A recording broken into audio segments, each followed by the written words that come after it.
For $300 I was expecting a high-end Chromebook with good performance and build quality.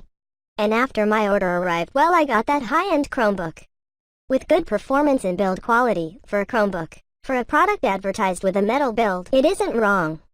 But the only metal on the surface is the center plating around the keyboard and trackpad. The top, bottom, and screen cover are made from a cheap polymer coated with silver paint. This is excusable since it's a Chromebook, but I just wanted to point out that it isn't all metal. The I/O is fantastic as it contains 2 USB-C ports, 2 USB 3.0 ports, a micro SD slot, headphone jack, and K slot. It also charges through the USB-C slot on the left side, which is just amazing.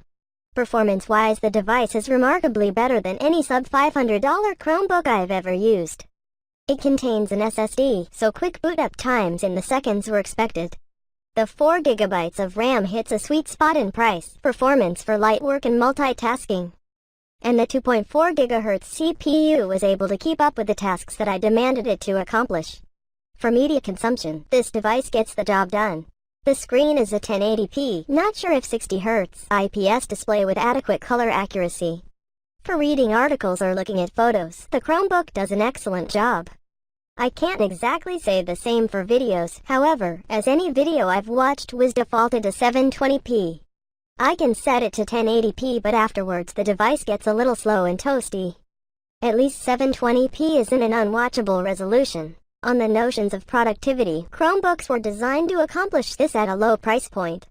The specs are just enough for light multitasking, as I was able to run Chrome, 3 tabs, Firefox, 2 tabs, Google Documents, Microsoft OneNote, and Discord all at the same time. While it's true that Windows or MacBooks are able to accomplish much more than this, those laptops exist at a different, much higher price point. MacBooks don't exist new at this price point, and the Windows laptops that do are often plagued with meager performance and build quality. Basically, it doesn't take a whole lot to run Chromeos compared to Windows. Lots of good points to note, but I do have some bad points to point out.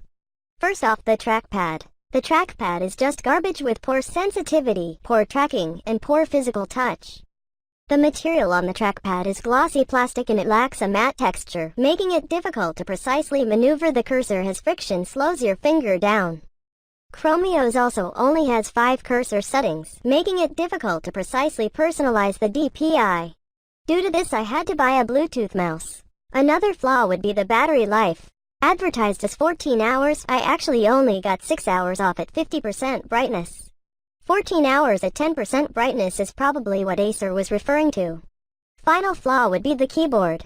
Typing on it isn't very grand. It can be argued that I should not expect a good typing experience from a $300 Chromebook, but I felt better keyboards from other $300 Windows laptops. Also, I did read some third-party reviews from other sites. Apparently, the Acer Chromebook 15 keyboard suffers from water and moisture problems. As such, I would recommend Amazon's recommendation for the silicone Acer Chromebook keyboard cover. Overall, I think this is a good productivity device for small business or schoolwork. It certainly punches above its price point while not breaking the bank. If you can deal with the flaws I listed above, I would highly recommend this over any other $300 laptop.